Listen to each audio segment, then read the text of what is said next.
Yes, sir. What's poppin'? It's your boy, the boy Henry Hick, back at it again with another video, another episode of On the Portal. I have a review for the ladies, for the gentlemen in Wanderstop, a game I completed a few days ago, which is a cozy style of game. I got the platinum in it. I put a decent amount of hours into it. Let's head on over. Let's meander on over to PSN Reviews to see what the good people of PlayStation Nation have reviewed this game at. Okay, as we see here, it is a 4.78. Damn near a hot 5 out of 312 reviews. I believe I dropped a 5-star review myself, so the people who have played this game enjoyed it. You know what I mean? I enjoyed it myself. It was a damn good time. It was a damn good time. A nice, chill, atmospheric, the vibes, as you know, the women like to say, the vibe. This was a vibe indeed.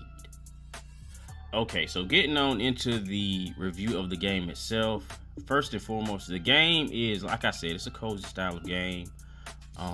You play as the main character, Anita, and she is a fighter who kind of lost the fighting spirit, as it were. You'll get on into the details as of why as the story progresses, but on a journey or a quest, if you will, she finds herself at a mysterious coffee shop with a mysterious individual.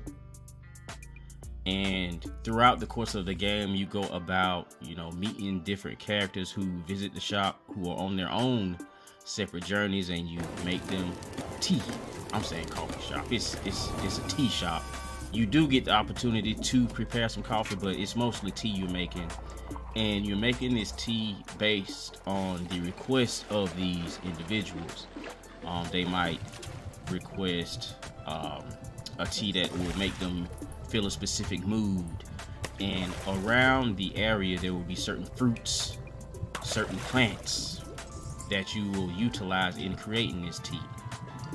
There's also a gardening mechanic inside of the game where you plant seeds, and based on the pattern in which you plant the seeds and the different stages of the plant's growth, you can combine certain plants together in order to yield a specific fruit or vegetable that you will need in order to throw inside of the tea for the good people. And the main course of the game is you gotta figure out in which combination to combine these plants to yield which fruit to produce the flavors that they are inquiring for. They coming to you. And there's different dialogue options to which you can press and display or express your mood, and different responses you can give to different people, and they'll respond accordingly. And throughout the different chapters, at the end of each chapter, you a little more will be revealed about the main character herself. Also, you're not just making tea. You can go about meandering and completing different tasks, such as sweeping up straw, and trimming thorns and things like this, just to get into the vibe, get into the mood of you really taking care of a tea shop. There's different animals, not different animals, but there's these penguin-like animals you can feed tea to, and they will change their colors, and they'll start following you around, and this, that, and the third. You can't fish, which is a bummer to me. You can't fish, and you can sprint, but you can't vault over objects. I feel as though if you aren't able to jump, at least have the ability to vault over certain objects, because you won't run into, because you'll be able to see where you're going. But there are times when you could kind of make a quicker route from taking plants here, or taking seeds there, or taking fruit here, or taking fruit there, to where you can just jump over a fence and be at your destination quicker. And there's different objects around the area for you to find, like you'll sweep up a pile of hay over here, and it'll be teacups and whatnot, and different objects you can place about the shop and decorate the shop with pictures and trinkets, they're called. And there's also You can read books. You know, you deliver certain lost parcels into the mailbox, and after a certain amount of time, somebody will write you back. You will either get a thank you letter or a book or what have you. So there's different things going on inside of the game itself. There's no combat. Yes, you do play as a X-fighter or what have you, but there is no combat. It's just you know, dialogue and doing tasks. That's pretty much the, you know, scope of the game. You know, artistically beautiful, mutistically beautiful. That's music, but mutistically beautiful. You know, it's just a real ambiance and mood, you know, based on the color of the sky and its different quote unquote seasons and the music, and you can change the music inside of the tea shop, and it's just a vibe. This is a game. I mostly played this game because of, you know, I just wanted to kick back and relax after work. You know, you have a long work day.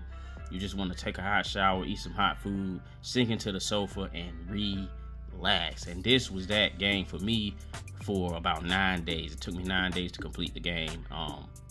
One cool thing about it also is I got the platinum for this game before I even finished it. You know, I'm not really sure how the trophy progression works on here, because you can go look at the description of each trophy. It don't really tell you how to get it, you know, but ever so often you'll be doing something, trophy or pop. You know, you'll collect a cup from somewhere, trophy or pop. You'll collect, you'll be snipping some thorns, a trophy or pop, or just it'll be a certain amount of time a day, trophy or pop. You know what I mean? You might make yourself a cup of tea, sit on down, and when you do that, she will reveal certain things about her past, and you know, you get a little insight into the person and who she is and whatnot. And guess what? Trophy or pop. Not every time, but sometimes, you know, it's just gold trophies and the platinum. That's what it is. And I think that's cool, especially in a game like this, where, you know, they just want you to experience it. You know what I'm saying? You're not hunting for nothing. You just going through the game, taking it for what it is, enjoying the little tidbits, and, you know, losing yourself in a way in the work day of the character. You know, there's no specific order in which you gotta, because like you cannot sweep if you don't want to. You cannot, you know, snip thorns if you don't want to. You know what I mean? You don't gotta engage in none of that stuff. You don't gotta go around taking pictures. I know I take it back. You do gotta go around taking pictures, because there will be a no, because there's a book in which will serve as your guidebook as far as, you know, keeping track of what seeds make which plant and which plant produce which fruit. And then you also have your requests in the same book, so different patrons whom visit you, it'll appear in there, so in case you forget, you can check back in there, and, you know, different things like that. And then also you can talk to borrow if you just lost and don't feel as though you know what you're supposed to be doing at the moment. You can talk to borrow, who is the individual who, I don't want to say he owns the shop, but he's the shopkeeper. You know what I mean? He's a mysterious individual. But he cool. You know what I mean? Boro cool. You can take him some tea, drink some tea yourself, drop some tea off to the penguin-like animals, and that's it. And that's pretty much what the game is, you know. You serve the patrons the tea, learn about your character, the story, the backstory, and just progress through each chapter, each task, and the story will unfold, and you will get to the end of the game. You know what I mean? Don't take long. It don't take too long to beat. Like I said, I was just cutting this joint on as a vibe after work, because these type of games fit perfectly in that lane with me. You know what I mean? But some people, this is the type of games they prefer. They just prefer cozy style games, and to those individuals, definitely play it. Also, if you're an individual who like to just unwind and chill, and, you know, check it out. Do check it out. But if you just want to see some bodies dropping and bloodshed and explosions popping, you may not enjoy this game, you know, unless you just at a season in your gaming career to where you just want to try new things and experience new types of games. I would also suggest this game to you. But if you just in it for the killing, nah, I say, you know, skip this one on over. But I do recommend this game overall. It's fun. I enjoy it myself. drop a like, drop a comment. I will catch y'all inside of the next one. I'm gone.